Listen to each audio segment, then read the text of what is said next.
The study in the house on Wyndham Drive had always been Douglas's room. This was not a rule anyone had spoken aloud. It had never needed to be. In 43 years of marriage, Eleanor Sutton Mercer had watched an invisible architecture build itself around her husband's habits, and she had accommodated each new wall so gradually, so naturally, that she could no longer trace when deference had become instinct. She still knocked before entering, not because Douglas had ever asked her to, not once in 4 decades, but because somewhere in the accumulated weight of all those years, she had learned to treat that room as though it operated under a different set of laws than the rest of the house. She did not open the desk drawers. She did not rearrange the files. She did not touch the gray metal cabinet standing against the east wall.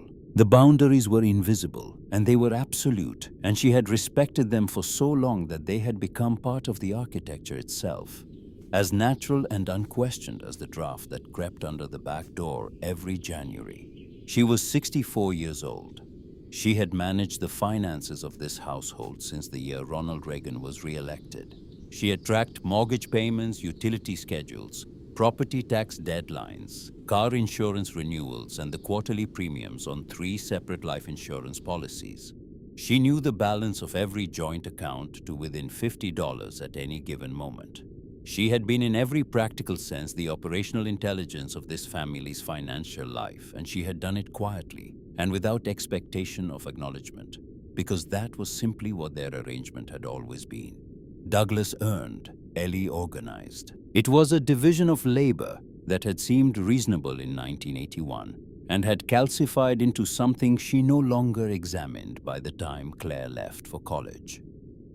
On the morning of the 3rd Tuesday of October, Ellie went into the study because something in the house smelled burned. It was not a strong smell, not the kind that sends you running for a fire extinguisher, but rather the particular low-grade acridness of something heating past its tolerance in a small, contained way. She had been folding towels in the upstairs hallway when it reached her faint enough that she paused mid-fold, held the towel against her chest, and stood listening as though the smell might also make a sound. It did not. She set the towels on the linen shelf and went downstairs. She checked the kitchen first, then the laundry room, then the small utility closet beside the back door, where the water heater lived. She pressed the back of her hand against the baseboards in the dining room the way her father had taught her to check for hot wires behind walls. She tested each outlet in the hallway, with her palm moving in a systematic sweep from the front of the house toward the back. The smell was not getting stronger. It was one of those ambient intrusions that dissolves before you can locate its source, leaving only the faint chemical trace of something that has already finished its quiet damage. The toaster. She found it in the kitchen when she looped back a single slice of bread, reduced to a narrow column of char so complete it had ceased to look like bread at all, and had become instead a kind of artifact, a thin black monument to distraction. She did not remember putting it in. She had made coffee an hour earlier and stood at the counter looking out at the backyard garden where the last of the season's lavender was going gray at the tips. And she must have dropped the bread in without thinking, and then walked away from it entirely. The toaster was not a new one. The new toaster had been purchased 3 weeks earlier after the old one's heating element finally gave out in a shower of sparks that left a small scorch mark on the cabinet above. This new one ran hotter than she had accounted for. She unplugged it, lifted the burned slice with a dish towel, dropped it into the sink, and turned on the cold tap. The water hit the charred bread and released a thin curl of steam and a faintly sulfurous odor that was worse than the original smell by a small margin. She let it run. When she turned to leave the kitchen, she was still thinking about the heating element, about whether a toaster that ran this hot suggested some underlying wiring issue in the outlet itself, whether she should ask Ray Holton to take a look at the circuit panel before winter. Ray had replaced 2 window frames for her in September, work he did at a fair price, and without padding his hours, and Frank Daly at the hardware store had said Ray was the kind of man who would tell you directly if he saw something that needed attention, rather than manufacturing extra jobs for himself. This was the specific variety of recommendation that Ellie had learned to value. She was moving through this train of thought passing the study doorway when the sleeve of her cardigan caught the edge of the file folder. She did not see it happen. Her attention was elsewhere, forward-facing, already halfway to the telephone in the hallway, and the contact between her sleeve and the folder's edge was so brief and so minor that her body registered it only as a slight snagging sensation, gone almost before it arrived. But the folder was balanced with its lower edge resting on the very lip of Douglas's desk, and the small lateral force of her sleeve passing was precisely enough to displace that balance. The folder tipped caught briefly on the corner of the desk leg as it fell, and the contact broke it open. Paper slid outward across the dark carpet in a wide flat spray. Ellie stood in the doorway and looked at them. Her first movement was automatic, the reflex of a guest who has knocked over a glass at someone else's dinner table. She stepped into the room and bent down, gathering the nearest sheets with the brisk efficiency of someone who intends to have everything back in order before the disruption can be fully registered. She was already reaching for the second sheet when the numbers on the first one stopped her. Bank statements. She recognized the form immediately. The way you recognize a language you have spoken for decades. The column headers, the routing structure, the transaction formatting.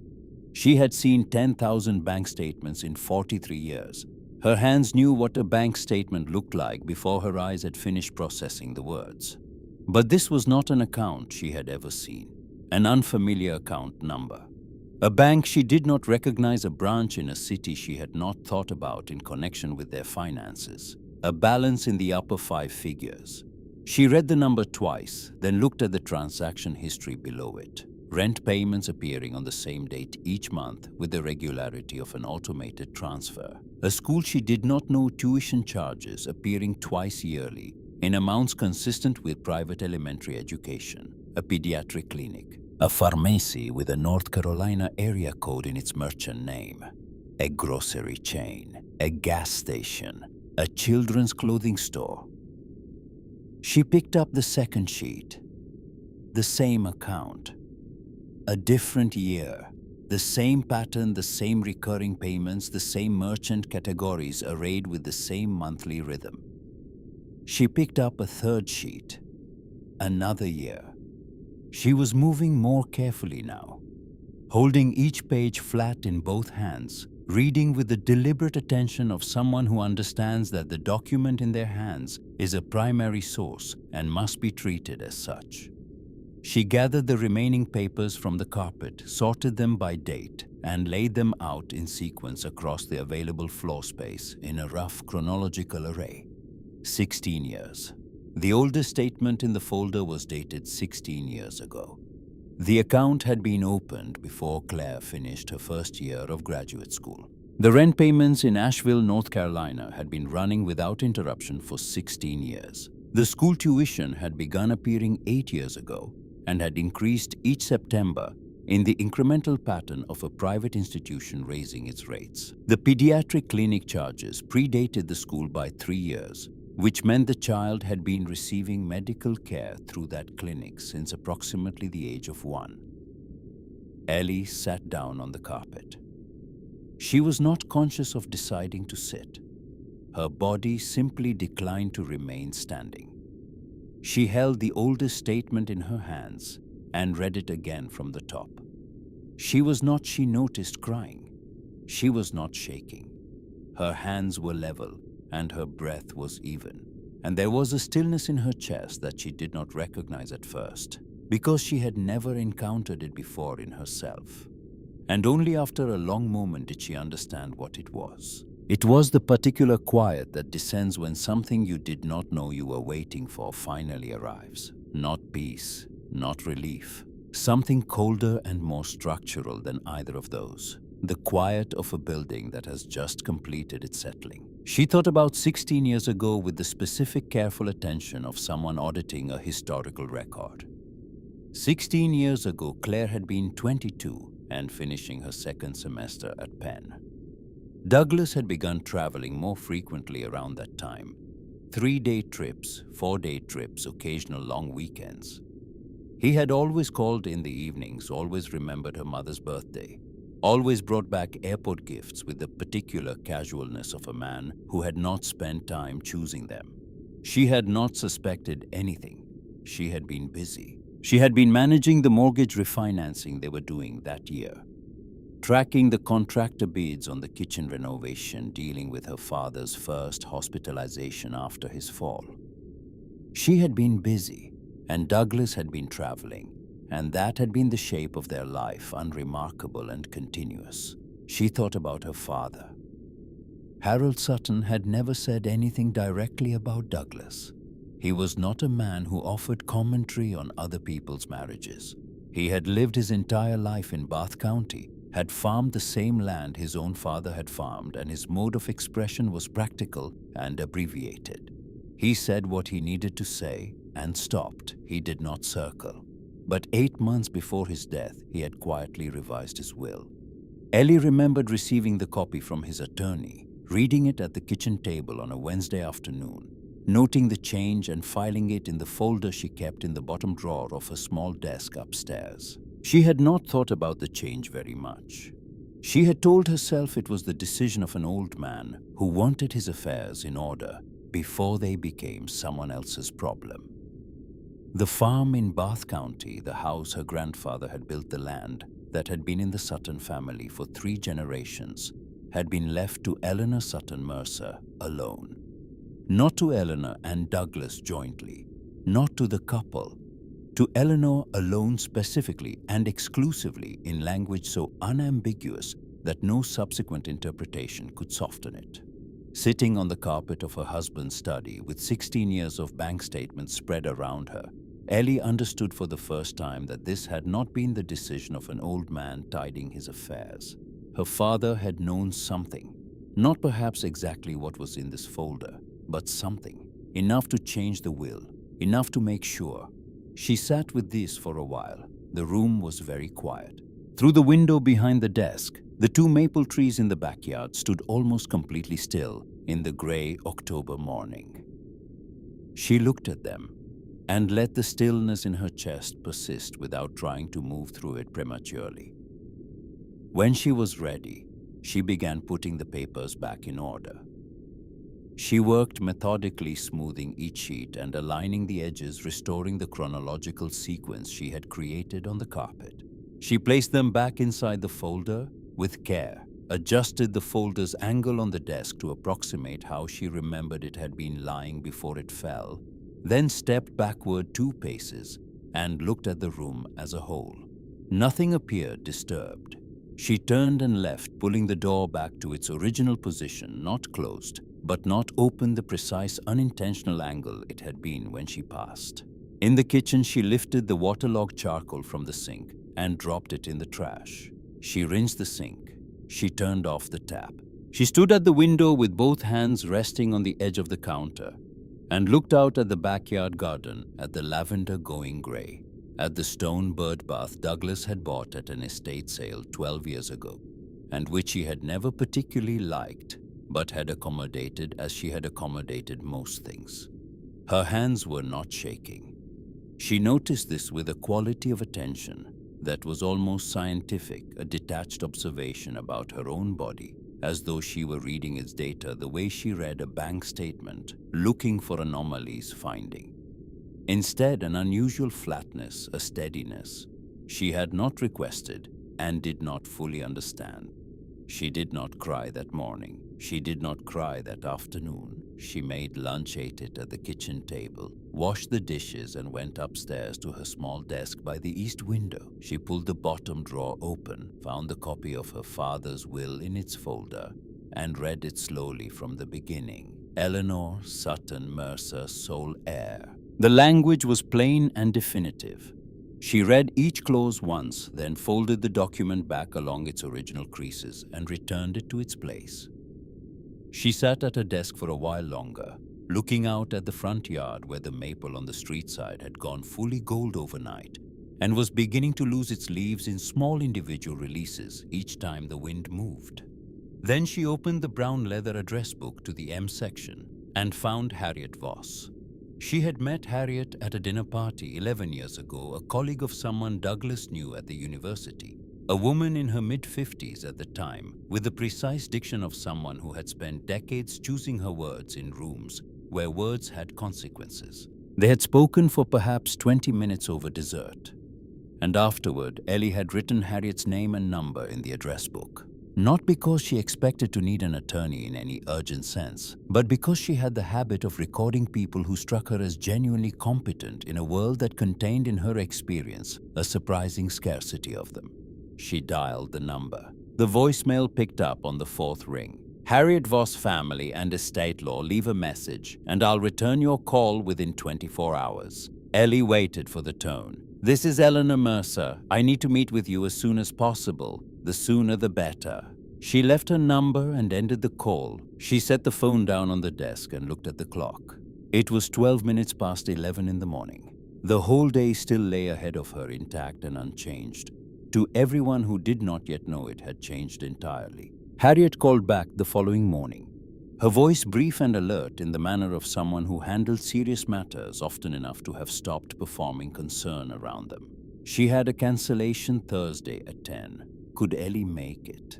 Ellie said she could. She wrote the office address on a small slip of paper, even though she already knew where the building was, a 3-story brick structure near the downtown core that had been a textile office in a previous life and still carried a certain functional austerity in its proportions. Then she placed the slip under the brass letter holder on the kitchen table and continued the rest of her morning in its ordinary rhythm. She changed the bed linens. She folded the towels she had abandoned the previous morning. She called the appliance store to ask about toaster warranties. She did not tell Douglas. She served dinner that evening at the usual hour, the same roasted chicken she made every other week, because Douglas had indicated a mild preference for it over beef in his late 50s. And she had quietly adjusted the rotation. She spooned green beans onto the white porcelain plates and sat down across from him and listened to his account of a new hire at the firm who had accidentally sent a draft contract to the wrong distribution list. She laughed at the right moment. She asked about the man's name. Douglas laughed, refilled his wine glass, and moved on to a discussion of the highway construction near the airport that had been extending his commute by 10 minutes each morning. She watched him talk, not as she had watched him for most of the past decade, through the soft blurring effect of long familiarity, that comfortable form of inattention that long marriages generate as a kind of mutual mercy. She watched him the way she had read the bank statements carefully, without the interference of assumption. She looked at the way he held his fork, the particular efficiency of his movements, the way he occupied space without apparent anxiety, the quality of easiness that had always been one of his most attractive features, and that she now understood had been for at least 16 years a performance of a very high order. He was good at it. He had always been good at it. She thought about Asheville. Rent payments on the same date every month for 16 years. A child in a private school. A child who was currently 8 or 9 years old based on the clinic record, starting 3 years before the school tuition. A child who had a second set of clothing from a store she had never entered, a medical history with a pediatrician, whose name appeared in these records, a life with its own particular texture and continuity running parallel to this one the entire time. She ate her dinner and cleared the plates and washed up. Douglas watched the news in the living room. She sat in the armchair and worked on the scarf she had been knitting for 3 weeks, without advancing it much, the repetitive motion of the needles being something she reached for when she needed her hands to be doing something that required no decisions. She knitted half a row, then folded it and set it aside and said she was going to bed early. She lay in the dark for a long time. She was not sleeping. She was thinking about the filing cabinet. The gray metal cabinet in the study was locked, had been locked for as long as she could remember. She had never asked about it because asking would have required acknowledging that she had noticed it. And she had operated for so long within the unspoken rule of the study that even her perceptions inside that room felt like potential violations. But she had seen 16 years ago and almost accidentally where Douglas kept the key. She had been standing in the hall outside the study when he emerged from the room and went straight to the kitchen for something. Forgetting, he had left the door ajar, and through that gap she had watched him take a small key from an old pen box on the lower bookshelf. The box pushed behind two thick financial yearbooks from the early years of the last decade. He had used the key, replaced it in the box, returned the yearbooks to their position. He had done it with the automatic ease of someone completing a private ritual, so thoroughly habituated that it had ceased to require any consciousness at all. She had filed this observation away without deciding to. The mind keeps what the mind keeps. Wednesday morning. Douglas left at 7:40, the earlier departure, his Wednesday habit, because of an internal meeting that had been on his calendar without interruption for at least 4 years. Ellie stood at the kitchen window and watched his car back out of the driveway, turn south toward the main road, and disappear behind the stand of old oaks at the corner. She watched for 1 minute beyond his departure. Then she waited another 9. She went upstairs, got her phone from the bedroom, and walked downstairs to the study. The morning light came through the west window at a low angle, laying a clean oblique stripe across the surface of Douglas's desk, where the file folder still rested its position exactly as she had left it, undisturbed. She closed the study door behind her to about an inch from the frame, not fully shut, because the latch made a sound she did not want to explain to no one, and stood still for a moment, letting her eyes move over the room from the door threshold. The pen box was on the lower shelf, exactly where she remembered it. She moved to the bookcase, extracted the 2 yearbooks with a careful two-handed grip, set them on the carpet, and opened the box. The key was a small one brass with a simple cut, the kind that would not have looked out of place in a drawer of miscellaneous hardware, significant only in its placement. She took it to the filing cabinet and inserted it in the lock. The mechanism turned with a clean precision that suggested Douglas had the cabinet serviced, or at least oiled with the kind of deliberate maintenance people apply to things they value. The drawer handle moved and the cabinet opened. Inside were hanging folders, their tabs labeled in Douglas's small, consistent hand insurance policies, tax returns organized by year, investment summaries, vehicle titles, property documentation. She moved through them efficiently, using the habits of 43 years of financial management to assess and categorize quickly. Most were exactly what their labels suggested. She took photographs of nothing in the first 3/4 of the cabinet because there was nothing to photograph. Then her fingers reached the back of the bottom drawer and found the gray folder. It had no label. It was thicker than it appeared from the spine, stuffed with documents that had been inserted without particular order. And when she opened it, she understood in the first several seconds of reading that this was where Douglas kept the things that did not have an official category. Property maps, specifically maps of the Sutton land in Bath County, Virginia. Multiple copies in different scales with hand-notated marks she did not recognize from any previous document she had seen relating to the farm. She photographed each one. She turned to the next document, a letterhead she did not recognize, a geological survey firm based in Roanoke. 2 pages of technical assessment dense with terminology she passed. Carefully, moving her lips slightly around the unfamiliar words, the way she had always processed new information, translating the professional vocabulary into plain meaning as she went. She read it twice. The summary was unambiguous in its conclusion. The subsurface of the land described in the attached property map contained mineral deposits of potential commercial value that warranted further investigation. The word lithium appeared in the 3rd paragraph. It appeared again in the summary. She photographed both pages, front and back. Behind the geological assessment were 2 sets of documents, each several pages, each bearing a signature line. The first set was labeled as a preliminary purchase agreement. The second was a transfer of mineral rights authorization. Both documents listed the property address of the Sutton farm in Bath County. Both documents contained on the signature line above the printed name, Eleanor Ann Sutton Mercer. A signature. She looked at it for a long time. The signature was close.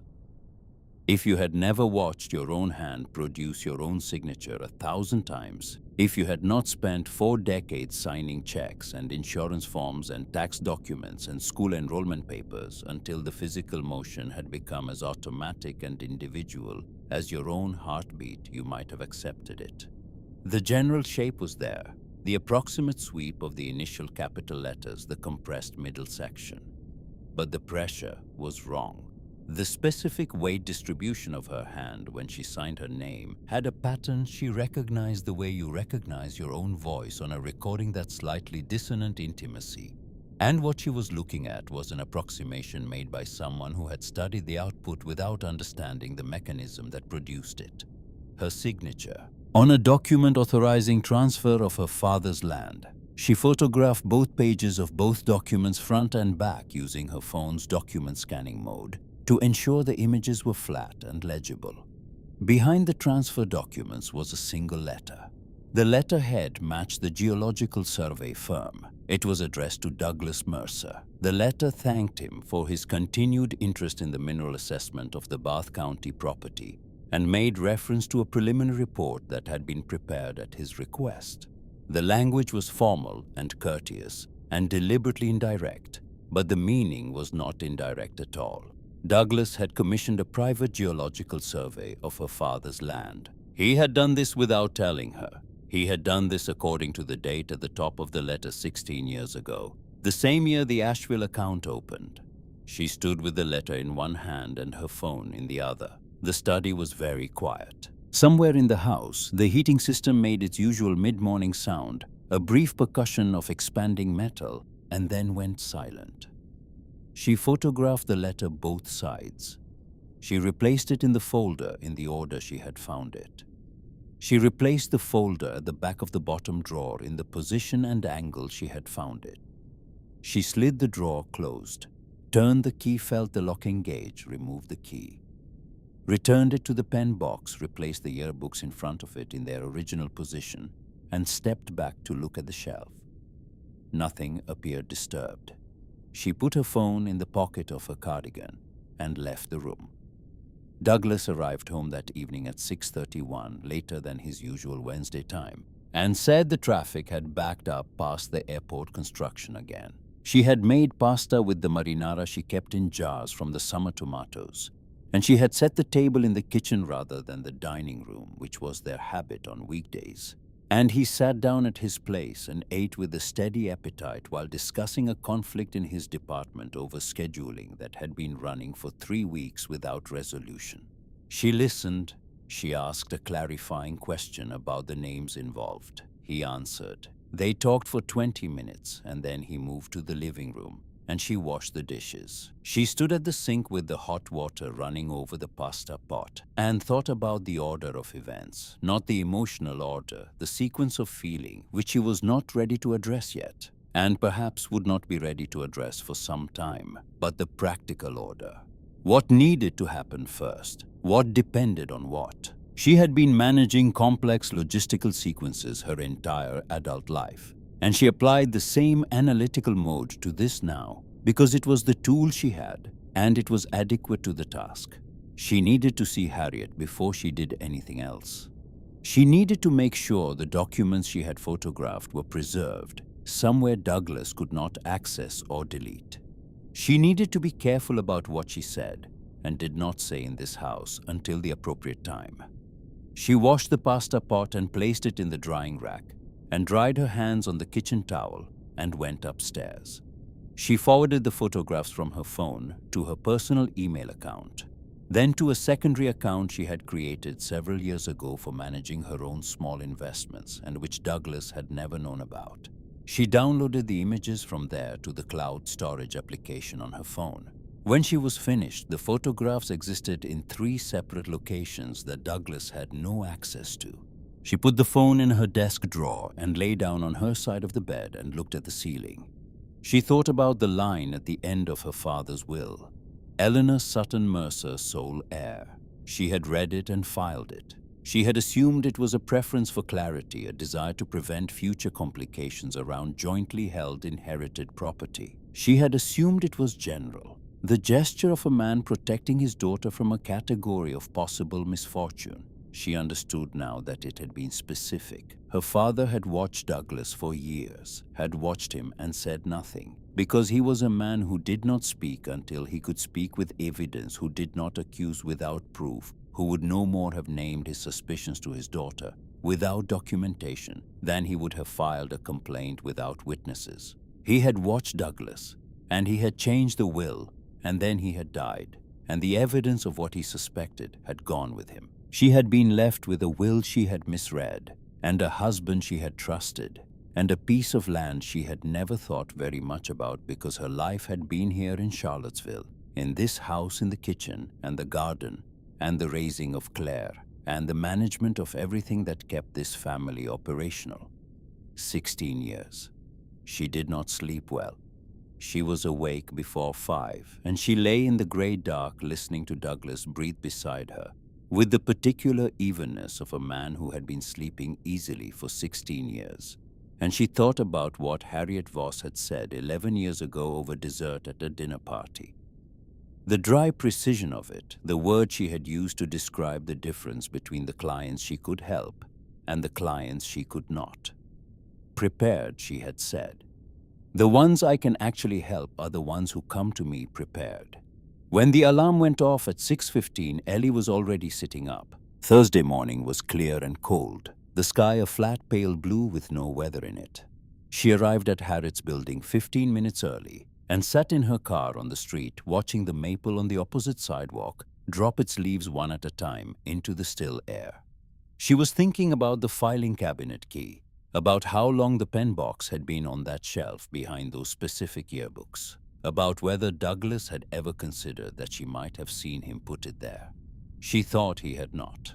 He had operated, she now understood, from a particular confidence that was less arrogance than it was a deep structural assumption about the nature of her attention. The assumption that she was focused on the things she had always been focused on, the accounts and the taxes and the garden and the meals, and that the rest of his world remained behind glass she would not think to press her hand against. He had been right for 16 years. She got out of the car at 9:55 and walked into the building. Harriet opened the door to the small conference room with a stack of papers under one arm and a fountain pen in the other hand. She was in her late 60s now, the neatly cut hair gone to silver, the bright eyes exactly as Ellie remembered them.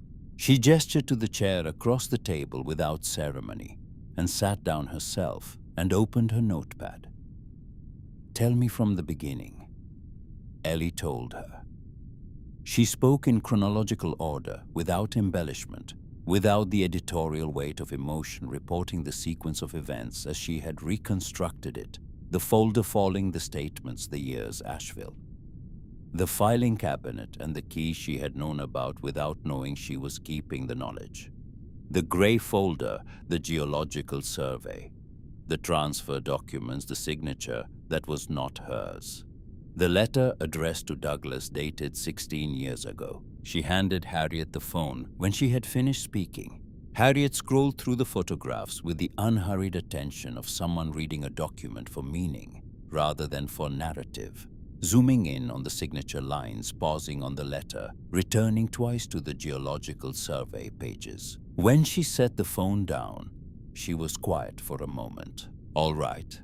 Her voice was the same measured instrument it had been at the dinner party a decade ago, calibrated for rooms where decisions had weight. "We have two separate matters that are tightly connected. One is the dissolution of the marriage. The other is document fraud and what appears to be attempted unlawful acquisition of separately held inherited property. I want you to understand the scale of this correctly." Ellie looked at her steadily. She had already arrived at these conclusions herself, sitting on the carpet of the study with the documents spread around her. What she needed from Harriet was not the analysis. It was the order. "How long?" she asked. "Not fast. These things are not fast when done properly. But fast or slow matters less than sequence. The sequence matters enormously." Harriet closed her notepad. "The first thing is that you say nothing to him. The second thing is that I prepare the paperwork. The third thing is that beginning today, every personal document you own lives somewhere he cannot reach it.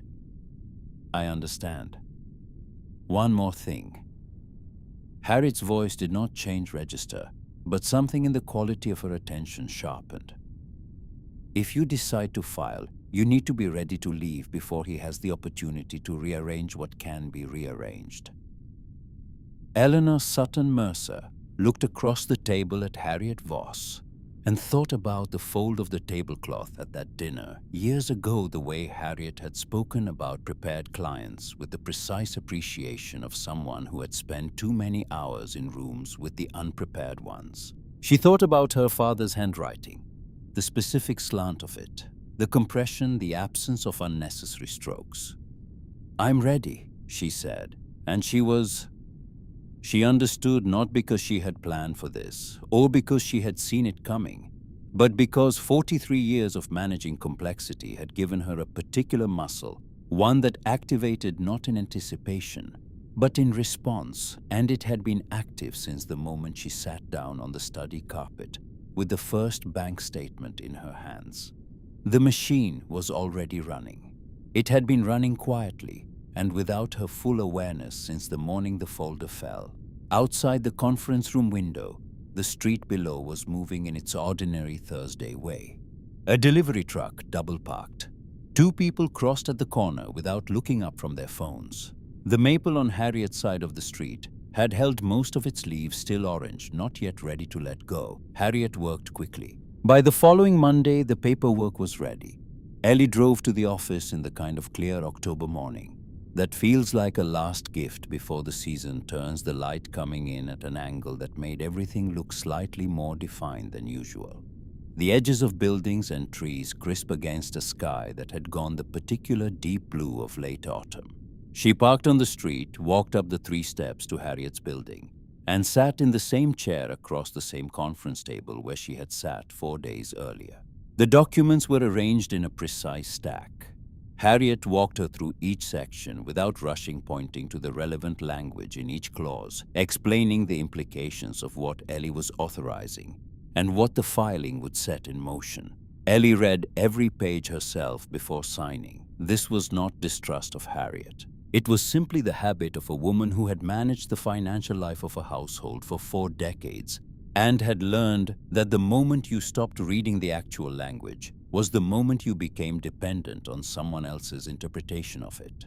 She signed each page with the steady hand she had used to sign the mortgage on the Wyndham Drive house in 1986, the enrollment papers for Claire's private school, the refinancing documents, the insurance renewals, the accumulated paperwork of a long and organized life.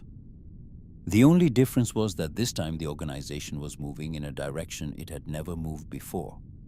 Not building the structure, but carefully, legally, irreversibly beginning to dismantle one part of it while protecting another.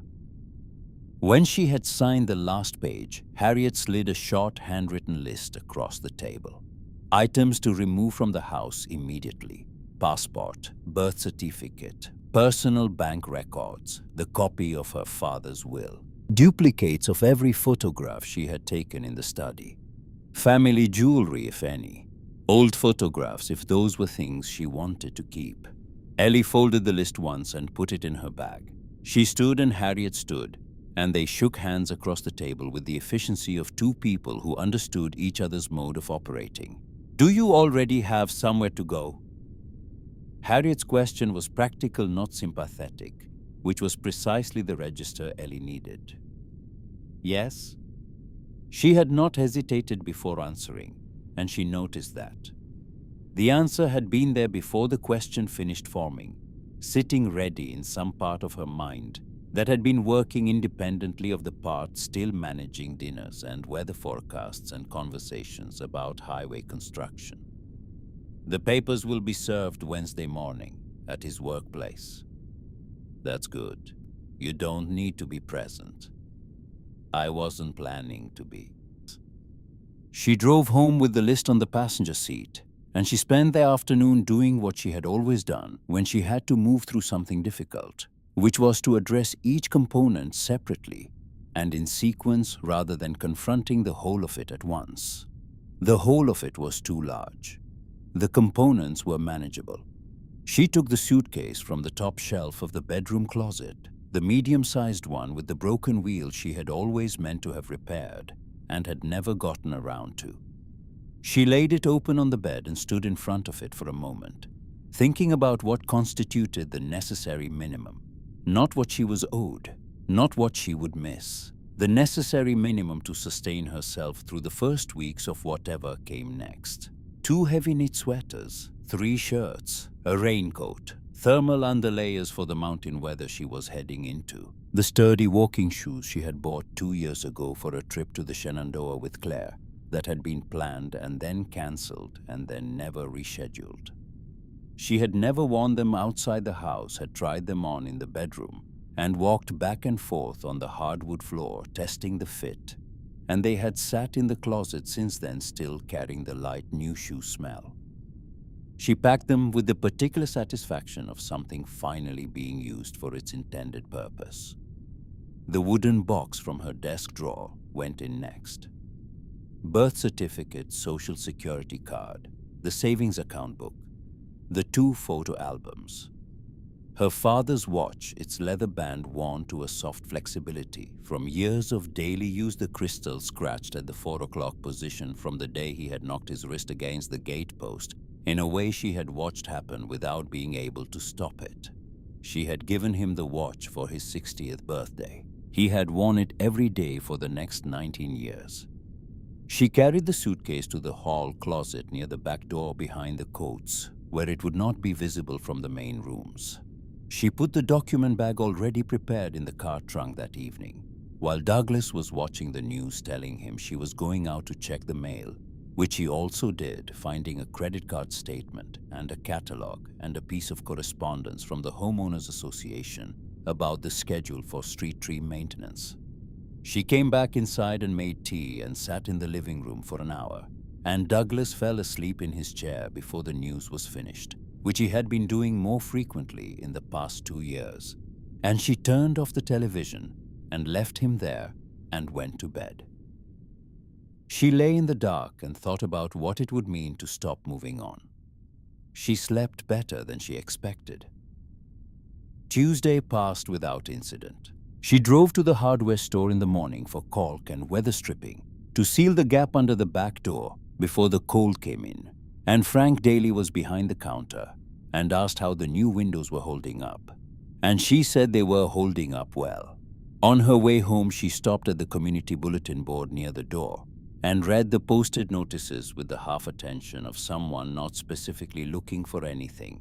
And then she went home and applied the weather stripping with a putty knife and her own 2 hands, pressing the foam tape firmly into the gap and testing the seal 3 times before she was satisfied. She watered the garden, cut back the spent lavender, turned the compost. These were the tasks of a particular season's end, the work of putting things into correct condition for what comes after. And she did each one with the focused attention she had always brought to maintenance tasks. The garden did not know it was being tended by someone in the last hours of a version of her life. The lavender did not register the difference. She found this neither comforting nor disturbing. It was simply true. Douglas came home at his usual time. They ate the soup she had made from the last of the summer squash. He mentioned a colleague dealing with a difficult client situation, and she listened with the attentiveness she had practiced for 43 years. The genuine tracking of what another person was communicating, a habit so deeply ingrained that she could not easily turn it off even now. After dinner, she finished the row of knitting she had abandoned days ago, and then set the needles down and did not pick them up again. That night, lying in what she already understood was the second to last night in this bed, she thought about her father standing at the kitchen window of the Bath County house, looking out at the land behind the stone wall. She had that image of him from childhood, from the summer mornings when she visited in July and August, when the air in the mountains was different from anywhere else she had ever been, thinner and more direct, as if it had not been filtered through enough human activity yet to take on the settled quality of lowland air. He would stand at that window with his coffee and look at the low field as though he were reading it. taking its measure in some language she had not been taught.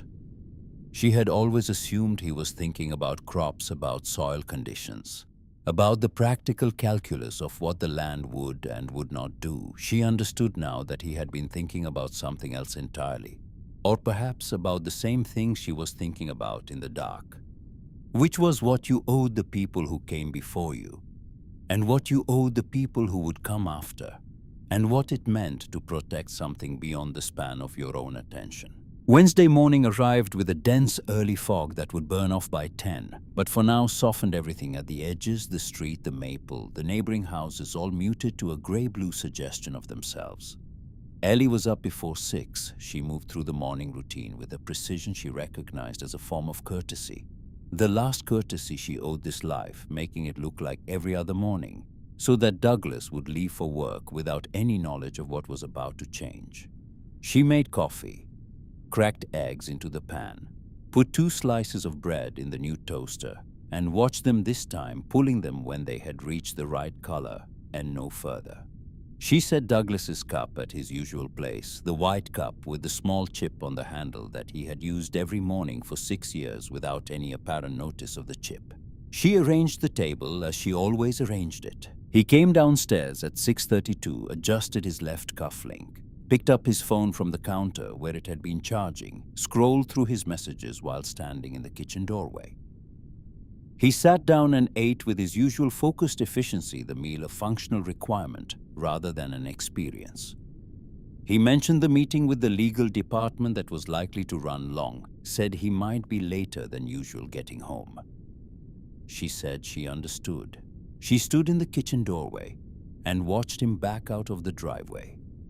The same view she had watched from the same position for years beyond counting. And this time she noted the specific details of it. The way you note things you are seeing for the last time, not sentimentally, but accurately. The way a good witness records what they observe before the memory is complicated by everything that comes after. The gray of the car, the particular angle of the reversing lights in the morning fog, the neighbor's cat sitting on the stone wall across the street, watching the car with the indifferent focus that cats bring to moving objects. The way the fog swallowed the car at the corner, rather than releasing it so that the last image was not of the car turning, but of it dissolving. She waited 10 minutes. She did not hurry. She made one final circuit of the house, not sentimental, not ruminative, but operational, the walkthrough of someone confirming a checklist. She tested the window locks on both floors. She turned off the lights in each room as she left it. She unplugged the television, the electric kettle, the second toaster. She stood in the living room and looked at the blue armchair, the standing lamp, the wedding photographs in the hallway, the copper pots visible through the kitchen doorway. She left all of it exactly as it was. In the front room, she paused at the bookshelf and found the novel she had bought 3 years ago and moved from surface to surface without reading a thick paperback about a woman who inherits a house she has never seen, which she had purchased in an airport on the way back from visiting Claire in Philadelphia, and had never opened because there was always something more pressing. She put it in her jacket pocket. She left the spare key on the kitchen counter beside the mail bowl. She did not write a note. There was nothing to explain that was not already explained, and the things that were not explained did not belong to her to explain. She pulled the suitcase down the 3 front steps at 7:14 in the morning. The fog was beginning to thin at the edges. No one on the street was visible. Or, if someone was watching from a window, they saw a woman in her 60s with a medium-sized suitcase, unhurried, heading somewhere for a few days, nothing in her movement suggesting anything other than an ordinary departure. She loaded the suitcase into the trunk beside the document bag and got into the car and sat for a moment with her hands in her lap before starting the engine. The neighborhood was quiet. Somewhere down the block, a dog was barking at a specific rhythm complaint without urgency, the bark of an animal that has already made its case and is simply restating it for the record. She started the engine and drove northwest out of Charlottesville. The fog was heavier on the highway for the first 30 minutes, then lighter, then gone entirely, as she climbed in elevation past the first line of ridge. The city fell away behind her, in the way cities do when you take the right exits. Not dramatically, but gradually, the commercial density thinning to gas stations and fast food, and then to something sparser and older. The kind of landscape that does not require maintenance to sustain its meaning. She stopped for gas near Staunton. She paid inside, bought a paper cup of coffee that was better than she expected, and stood at the car for a few minutes in the cold air before getting back in. The mountains appeared through the windshield in layers, each ridge a slightly different shade of blue-gray, depending on its distance, a visual stacking that she had forgotten about, or not forgotten exactly, but failed to hold in her mind across the years. The trees on the lower slopes were full autumn now, the color so concentrated it looked almost manufactured, the red and orange and gold laid against the green-black of the evergreens with a precision that no one had arranged. When she turned off the state highway onto the two-lane county road, her hands remembered the turns before she consciously registered them, the body holding a map the mind had put away decades ago. The road narrowed. The pavement grew rougher, patched in asymmetric sections that told the history of localized repairs. She passed the old grain elevator that had been derelict since she was a teenager, its corrugated walls rusted to a color that was almost beautiful now. The beauty of things that have stopped being used and started being simply present. The gravel drive appeared on her right, and she turned in. The house stood at the end of the drive, the way it had always stood, low and direct, without architectural ambition, built to last rather than to impress. She pulled up under the oak tree and sat with the engine off, looking at it through the windshield. The left side of the porch had dropped perhaps 2 inches from level, a settling she could see from here. The gutters on the back side were visibly clogged overflow, staining the fascia board below them. 2 windows on the second floor had the slightly milky look of old glass that needed cleaning from the inside. The front garden had not been tended since her father's last serious illness 4 years before his death, and the raspberry canes had colonized the original flower beds, completely, their thorned canes arching out across what had been the stone path. But the foundation line was straight. The chimney stack was intact. The porch posts, despite the settling, were not rotted through. She got out of the car and stood in the cold air and looked at it for a long moment, tallying what she saw with the particular assessment of someone who has spent a lifetime maintaining a house and knows the difference between what looks bad and what is actually failing. The key did not turn easily. The lock had not been serviced since the last time someone had needed it, which was the afternoon after her father's funeral, when she had come out here with Claire to check that everything was secured, and then driven back to Charlottesville the same day. Because there was nothing to stay for, or so she had believed at the time. She changed the angle of her wrist, applied steady lateral pressure rather than force, and felt the tumblers shift incrementally and then release. The door opened inward over a slight threshold rise, and the air that came out carried the specific composite of sealed spaces, the layering of wood and dust and old fabric, and something underneath those things that she recognized before she could name it, the particular smell of winter mornings in this kitchen. When she was 8 and 10 and 12, her father, already up the cast iron stove, already lit the smell of the cold, being pushed back by something domestic and reliable. She carried her suitcase across the threshold and set it on the hallway floor, and stood still while her eyes adjusted to the interior light. The round table in the front room was where it had always been. Her father's armchair by the east window had acquired a thin coat of pale dust, even gray and undisturbed. The pendulum clock on the wall had stopped its hour hand, resting at a position that corresponded to no particular significance. Simply the moment when the mechanism had finally exhausted its last winding. She went from room to room, opening doors and windows, letting the outside air move through. In the kitchen, she turned the faucet and listened to the pipes knock and complain before the water came first, discolored, then clearing to something she could work with. She pressed her palms against the windowsill above the sink and looked out at the low field behind the stone wall. The tall grass gone to seed, the line of hardwoods along the property edge, holding their color a little longer than the trees in town. the light falling across all of it with the flat honesty of a late afternoon in the mountains. She unpacked her suitcase in the upstairs bedroom, the one that had been hers from childhood.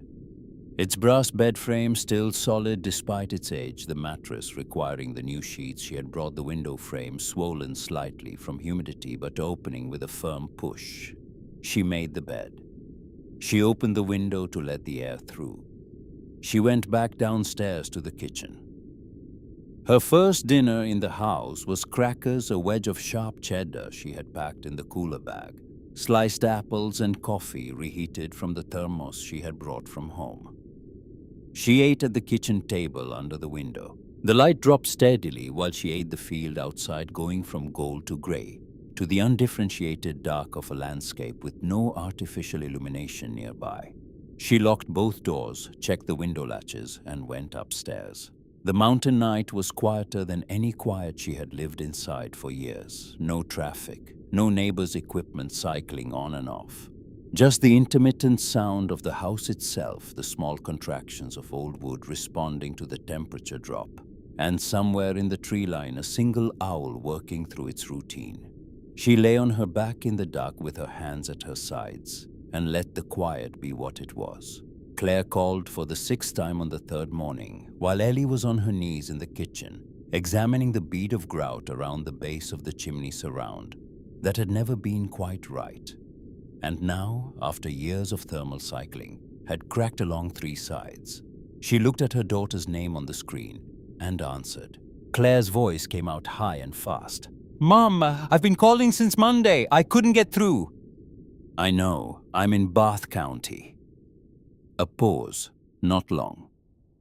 "You're at Grandpa's house?" "Yes." "Are you okay?" Ellie stood up from the floor and moved to the kitchen window, looking out at the stone wall, the field, the trees. "Yes, I can talk now." And she told Claire everything in the order it had happened, with the same clarity and absence of theatrical weight she had brought to her account for Harriet. The folder falling, the statements. 16 years Asheville. The filing cabinet, the key she had known without knowing she was keeping it.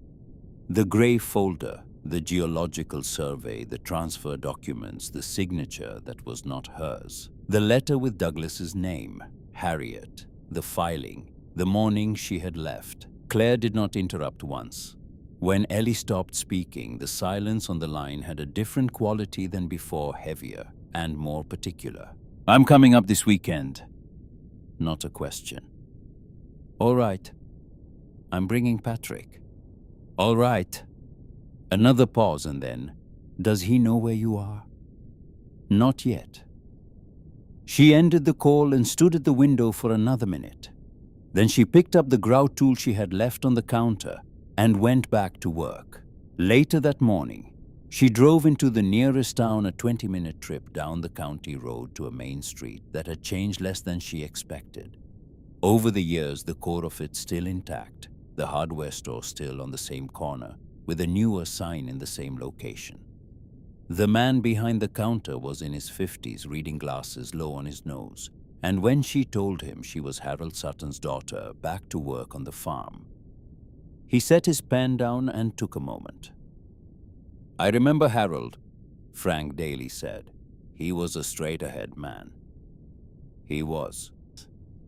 She described what she needed: someone to look at the roof, the porch, the heating system before the cold settled in for the season. Frank wrote 2 names on the back of a receipt and circled one of them. "Call Ray Holton first. He does what he says he'll do." The cell signal in the store was adequate enough to make the call from the counter, and Ray picked up on the third ring, his voice carrying the unhurried directness that Frank's recommendation had led her to expect. He could come by the following morning. 8:15. She confirmed and thanked him, and bought Cork a box of galvanized nails, 2 tops steel wool for the gap around the pipe under the kitchen sink, and ground coffee. On the way back, she stopped at the base of the driveway and spent 5 minutes straightening the old mailbox on its post, pushing the base of the post firm against the ground with her boot, adjusting the box's angle until it sat level.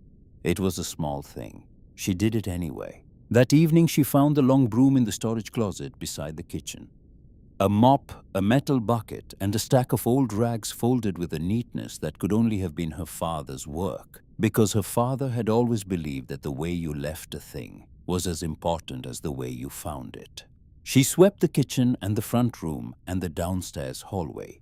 She wiped the window ledges. She washed the dishes that had been left in the cabinet, rinsing each one under the cold water that no longer ran discolored, and setting them in the drying rack. The surfaces were all dusty, but nothing was rotted. The floorboards were solid. The kitchen table was steady on all four legs. She was doing what she had always done, the work of maintenance, the work of bringing a thing back to functional condition from whatever state of disuse or neglect had accumulated in the interval. The only difference was the scale of the interval and the nature of what had been neglected, and who she was on this side of the work compared to who she had been on the other. She heated soup on the cast iron burner that still worked. Despite everything, ate it standing at the counter, and thought about Ray Holton coming in the morning, and the roof strips that needed replacing, and the gutter that needed clearing before the first heavy rain. She thought about the crack in the chimney surround grout, and the way the crack ran along the outer edge of the lowest tile, and the way the tile had shifted slightly when she had pressed her finger against it that morning. Not the shift of simple looseness, but of something that had been intentionally installed to shift. She set the soup bowl in the sink and dried her hands on the dish towel and looked at the chimney surround from across the kitchen. The grout gave along the seam at less pressure than she expected, parting in a clean line that confirmed it was newer than the original work. She changed the angle and pried again, gently redistributing the force along the tile's full lower edge rather than concentrating it at a point. The tile came loose in a single piece, heavier than its size suggested, and when she set it down on the kitchen floor and looked into the space behind it, she saw the darkness of a cavity that went into the wall much farther than the tile's half-inch depth. She reached in with both hands. The box was metal rectangular, its lid fitting tight against the sides in the way of things made when manufacturing tolerances were more generous than they are now. She pulled it forward through the opening and carried it to the kitchen table and sat down. Dust from the cavity had transferred to her hands, and she brushed them against her jeans and looked at the box for a long moment before she opened it. There are things you recognize before you understand them, before you have had time to construct the full architecture of meaning around them. What she recognized looking at the 4 bundles of documents tied with cloth ribbon inside the tin box was the deliberateness of their preservation. Her father had not put these here to hide them from her.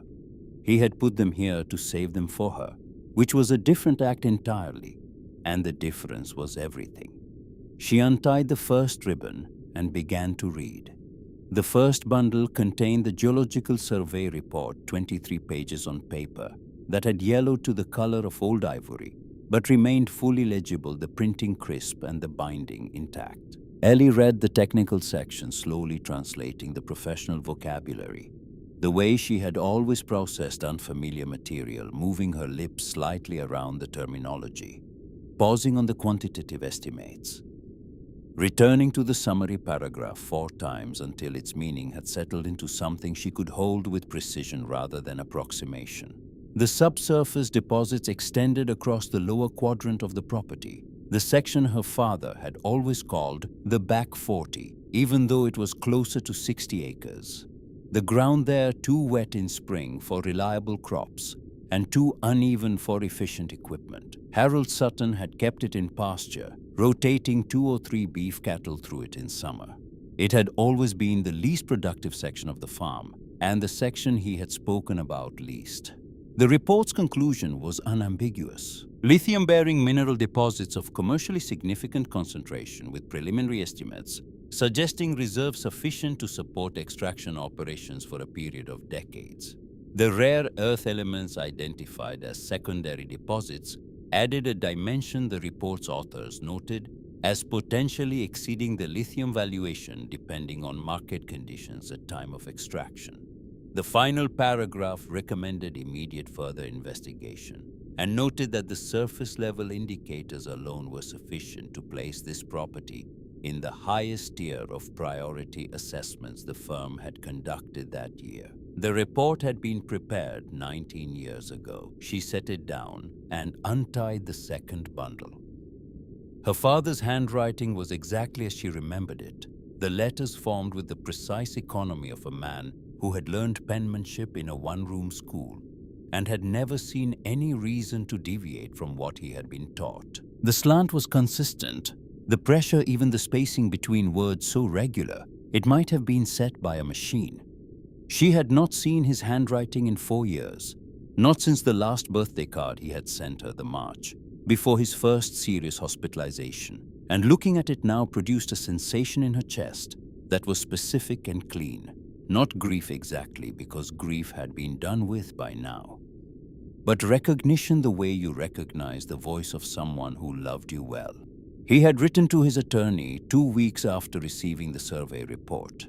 He had written that a man had called him, identifying himself as a representative of a minerals investment group interested in acquiring agricultural land with subsurface potential in the Bath County region.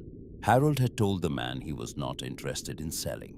The man had called again 3 days later with a higher figure. Harold had said the same thing and ended the call. In the letter, he wrote that he did not believe the inquiry was random. The specificity of the approach, the man's evident knowledge of the property's subsurface characteristics, indicated that a prior survey had been conducted without his knowledge or consent. He had not yet been able to determine who had commissioned it. He wrote that he had suspicions and that his suspicions concerned him enough to act on them without waiting for proof. He had already contacted his attorney to begin the process of revising his will. He was documenting what he knew and preserving it in a location he trusted. He was doing what he could with what he had, which was how he had always operated, and he was doing it as calmly as a man does a necessary task when he understands that hurrying will not improve the outcome. The last paragraph was brief. He wrote that he did not know what would come next, and that not knowing was something a man had to make peace with eventually at every age, but that he had made peace with it more completely by the time he wrote this letter than at any previous point in his life. He wrote that his daughter was a capable woman, more capable than she knew, and that if she was reading this, it was because she had found her way to it without being told where to look, which was itself the only proof he had ever needed. Ellie sat at the kitchen table for a long time after she finished the letter. She did not read it again immediately.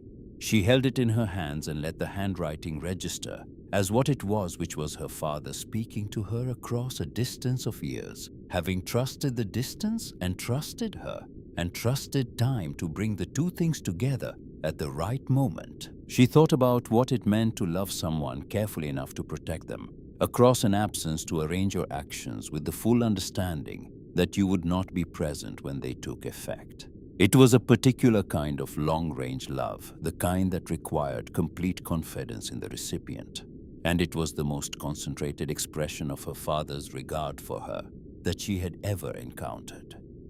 She folded the letter along its original creases and set it to her right.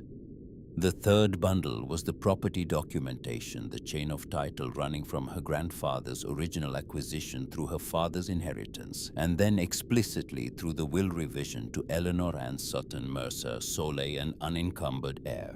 No liens, no mortgages, no recorded easements that would complicate surface or subsurface rights. The language was the language of legal documents composed to be resistant to subsequent interpretation, to mean exactly and only what they said. And what they said was that this land belonged to her, without qualification or condition. The fourth bundle was thinner than the others. 3 pages, a cover letter, and 2 attachments. The cover letter was from the same geological survey firm in Roanoke, addressed to a client whose name appeared in the salutation. She read the name. She read it again. Then she set the page down on the table and looked at it with the same careful attention she had given the bank statements in the study. The same refusal to allow the weight of the information to interfere with the precision of the reading.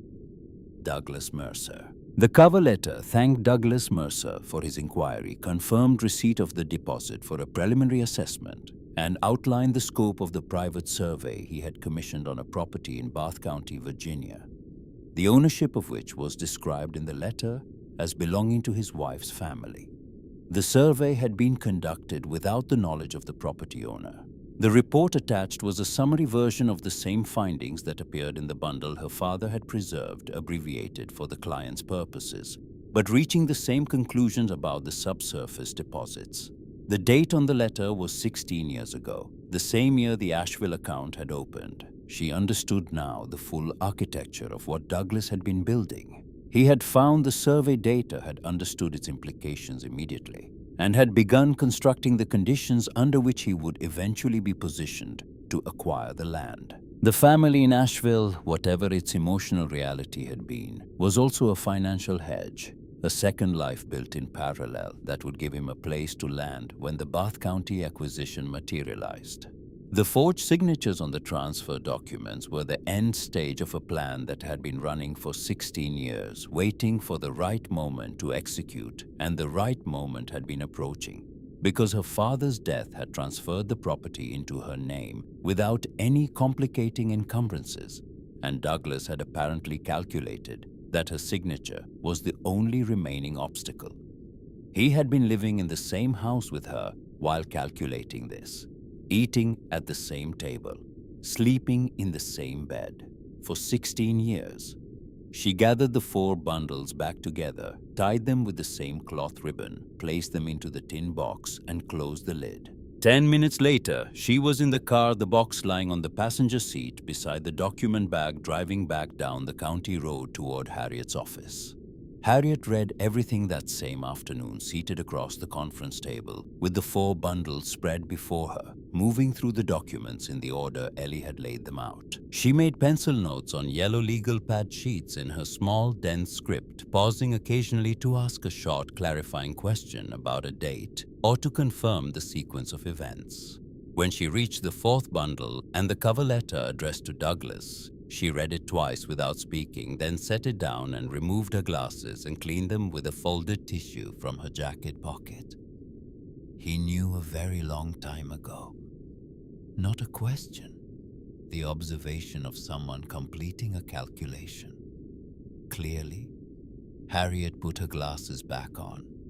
Not only knew, he actively commissioned a private geological assessment of your property, without your knowledge or consent, 16 years before any of the formal documents appeared. Combined with the forged signatures and the separate financial structure he maintained, this constitutes a pattern of conduct that a court will read as premeditated. This is not a marriage that failed. This is a sustained plan. Ellie looked at her steadily. I want to commission a new survey, my own people independent assessment, current data. That's the correct next step. It establishes current valuation independent of anything he might attempt to contest. And I'm not selling.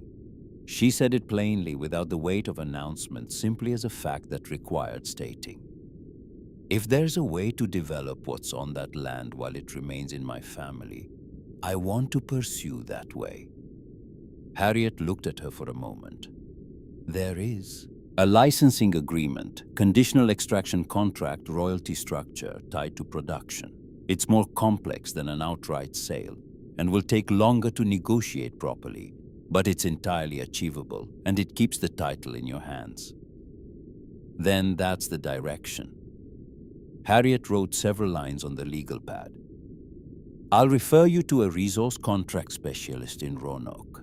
She handles this specific kind of arrangement, and she's done it well.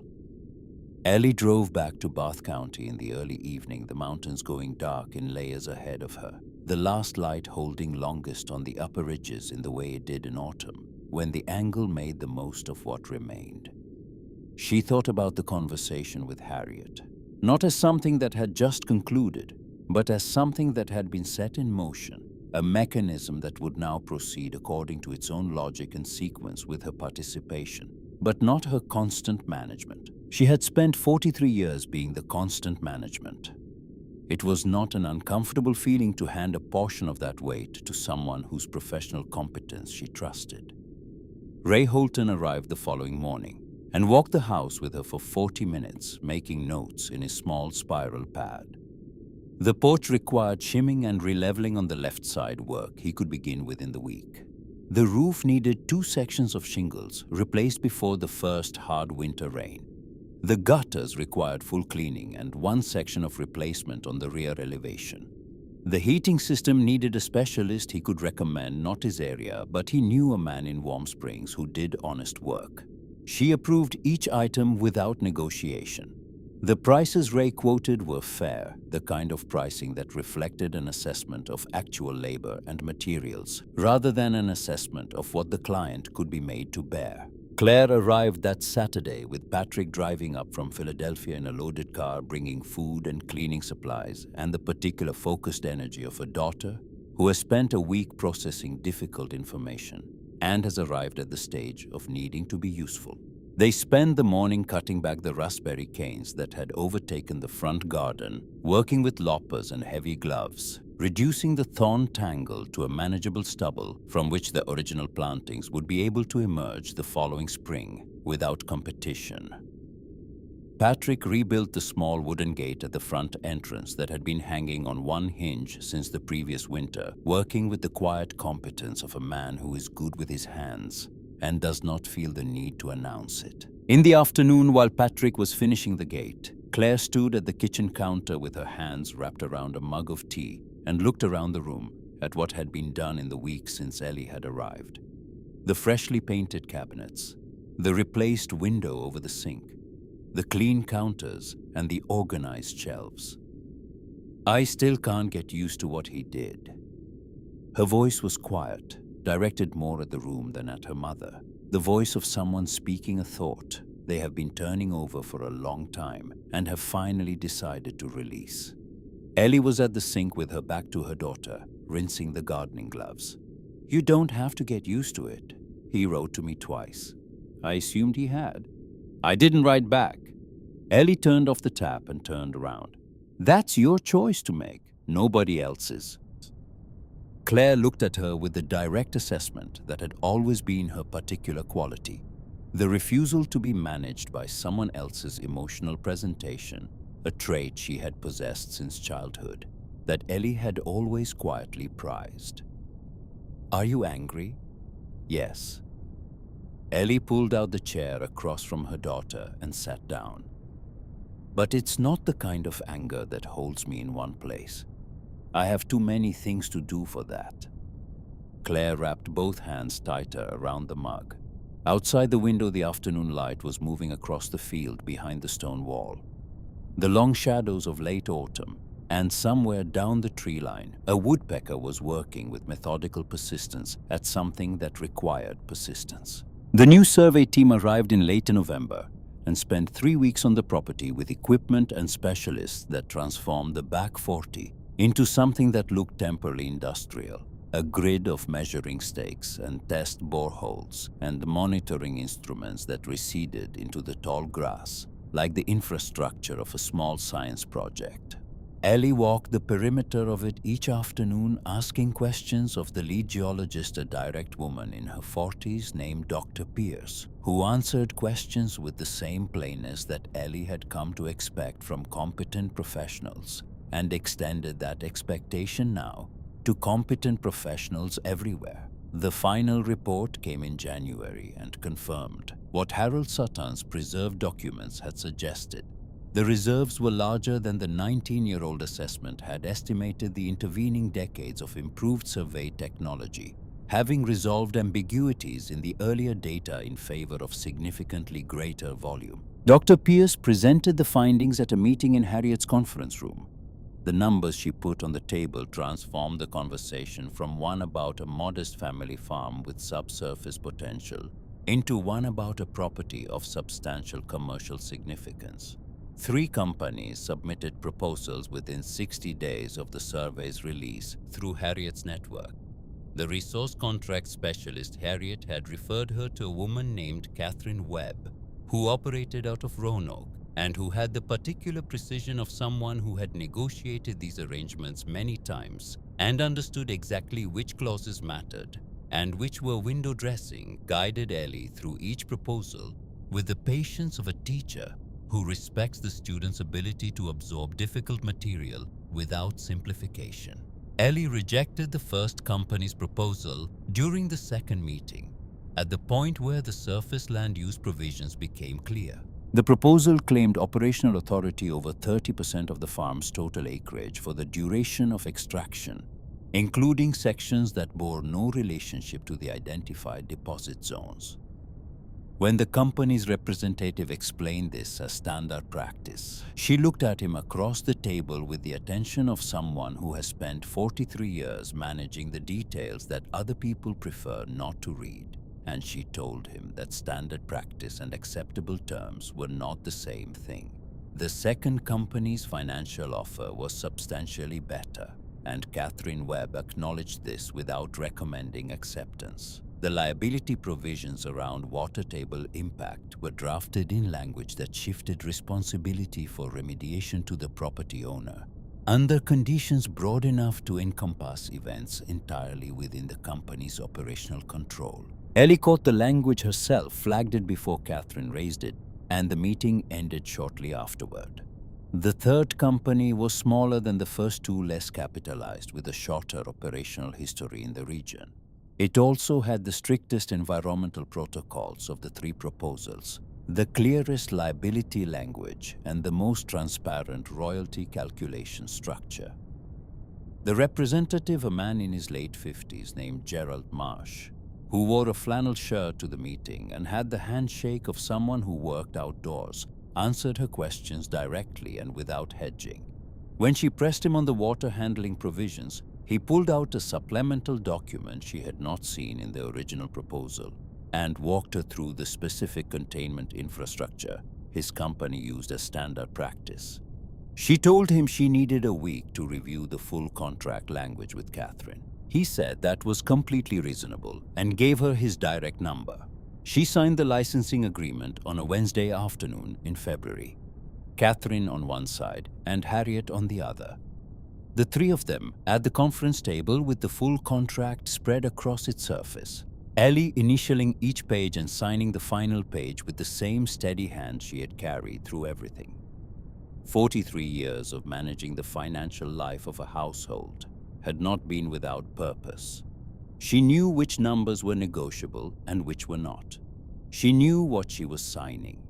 News of Douglas arrived through Harriet and through the occasional call from old acquaintances in Charlottesville who were not entirely sure what to say, but felt the pull of loyalty toward the person they understood to have been wronged. The financial structure he had built began its collapse the way these structures do, not in a single dramatic moment, but in a sequence of connected failures, each one creating the conditions for the next.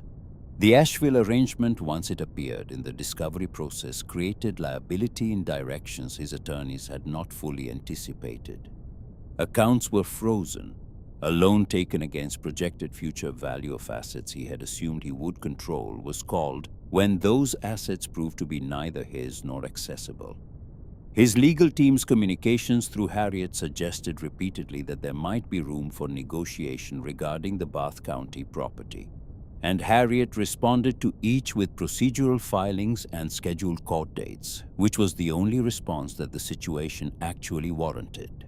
The fraud case closed at the end of February with a ruling that Harriet described in a single sentence as being consistent with the record. Douglas received financial penalties structured to extend over a period of years, accompanied by restrictions that made certain professional and financial activities legally unavailable to him going forward.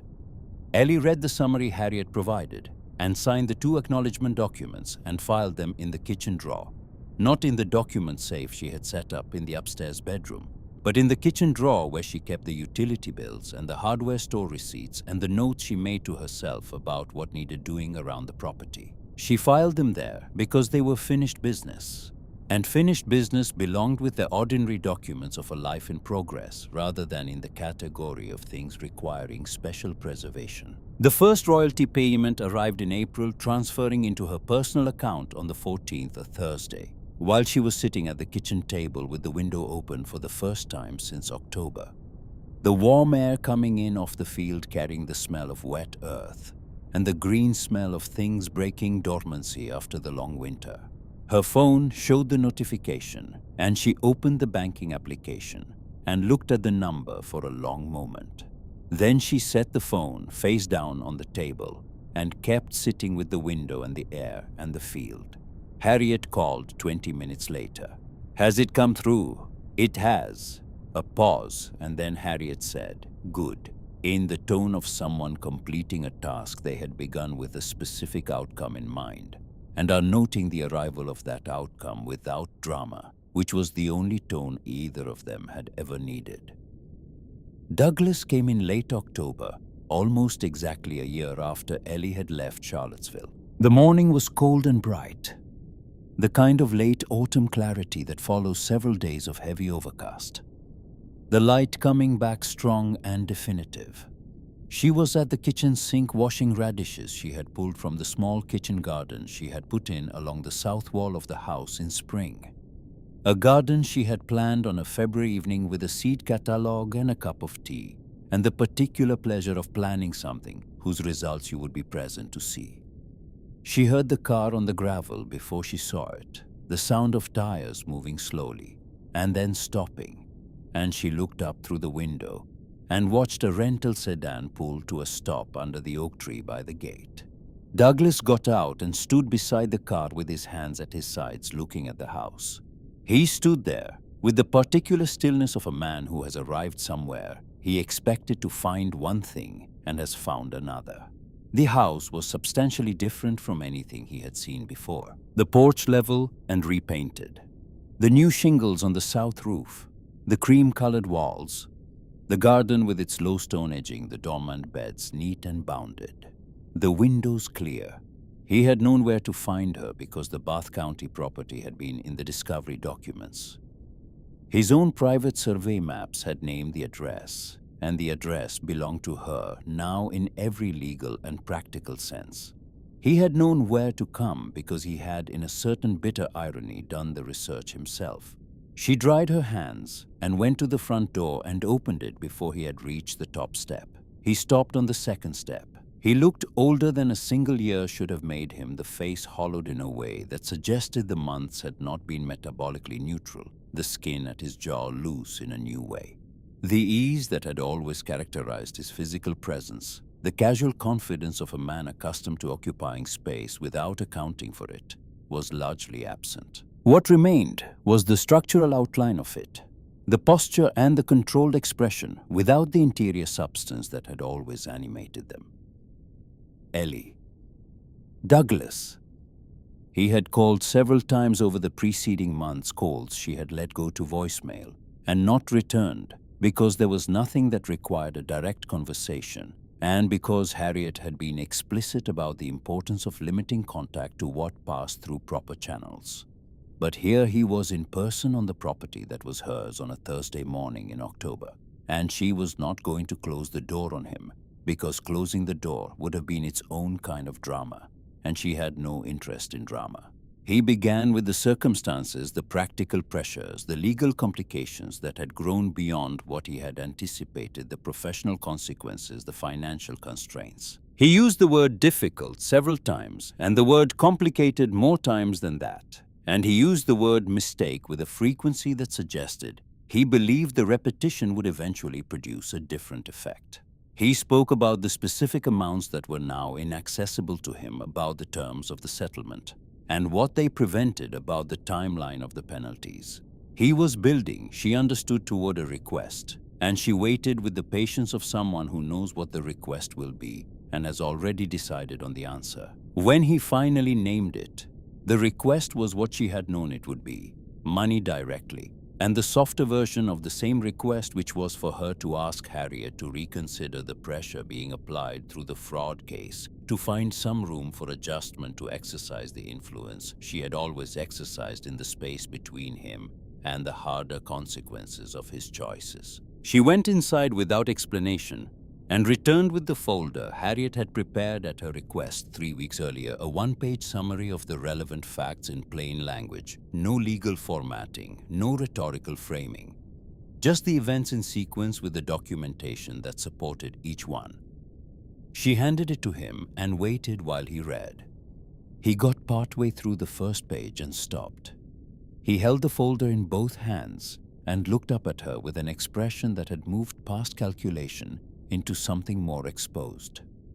"I know I did things that can't be justified." His voice had dropped. "But it doesn't have to end like this." "It does."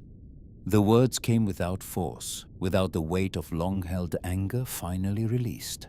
Simply the accuracy of someone naming what they see. "Because this is its actual shape. You decided for 16 years what I should know and what I shouldn't. You arranged the money and the time and my father's land according to what was most useful to you." She held out her hand for the folder. "Now I decide what belongs to me." He handed it back. He stood for a moment longer on the porch step, the wind moving through the yard and lifting a few dry leaves along the edge of the stone path, carrying them briefly and setting them down. He was looking at the house as though he were trying to read something in its altered face, some message in the new paint or the level porch line, and not finding what he was looking for, or finding something he had not expected to find, which was simply a house that had been repaired and was now occupied by someone who intended to remain in it. He turned and walked back down the path to the rental car. He did not look back. She stood on the step and watched him go, watched the car reverse out of the gravel drive and turn through the gate and move down the county road until the trees closed behind it, and there was no longer anything to watch. She stood for another moment anyway, listening to the sound of the engine diminishing, and then she went inside. By the following spring, the front garden had come fully back. The daffodil bulbs she and Claire had left undisturbed the previous autumn came up in 2 long rows along the stone path, yellow and reliable, exactly where her grandmother had planted the originals decades ago. The old rose put out its first canes in March, exploratory and improbable, after years of competition with the raspberry tangle, and by April it was clear that it intended to stay. Claire came up for a weekend in May with Patrick, who had rebuilt the gate section by section over the course of his visits until the whole front fence was sound again. The bench Frank Daly had sourced for the porch arrived in a delivery truck on a Wednesday, and Ellie spent an afternoon treating the wood with linseed oil before she would let it be placed. Ray Holton came back to repair the stone path behind the house that had heaved and settled over years of freeze and thaw cycles, resetting each stone in fresh bedding with the patience of someone doing work that will not need to be done again for another generation. The second royalty payment arrived on schedule in July, appearing in her account with the punctuality of a well-drafted contract being honored by a party that intends to honor it. She noted its arrival and continued with what she had been doing, which was weeding the beds along the south wall of the house in the early morning before the heat came on. The weeding was the kind of work that required enough attention to keep the mind engaged, but not so much that it prevented the mind from moving through other things simultaneously. And she found that she did some of her clearest thinking in the garden, in the specific productive quiet of hands, occupied with something small and necessary, while the larger considerations arranged themselves without being forced. She was thinking on a morning in early August about a letter she wanted to write to Dr. Pierce regarding some questions that had arisen from the first phase of the extraction monitoring reports. She was thinking about the mason she needed to call about a section of the stone wall along the north boundary that had lost 3 courses to last winter's frost heave. She was thinking about the novel in her jacket pocket that she had finally read in pieces over the previous winter, sitting in her father's armchair by the east window on the evenings when she did not have reports to review or correspondence to answer, and which had been better than she had expected. She was thinking without particular drama or arrival about what it meant to have begun again. Not from nothing, which was the story people told about moments like hers because it was simpler and more comprehensible, but from the truth which was a considerably more demanding foundation, and also she had found a considerably more reliable one. You could not build on nothing whatever anyone said. You built on what you actually had, on what was actually there on the land, whose specific contents you had actually surveyed, and understood and made binding agreements about on terms that reflected their real value. She pulled a handful of crabgrass from between two iris plants and shook the soil from its roots and dropped it in the bucket beside her knee. The morning was already warm, the sky the clear pale blue of August before the heat haze set in. From somewhere in the trees behind the stone wall, a red-tailed hawk called once, the sound carrying clean across the open field, and did not call again. She kept working.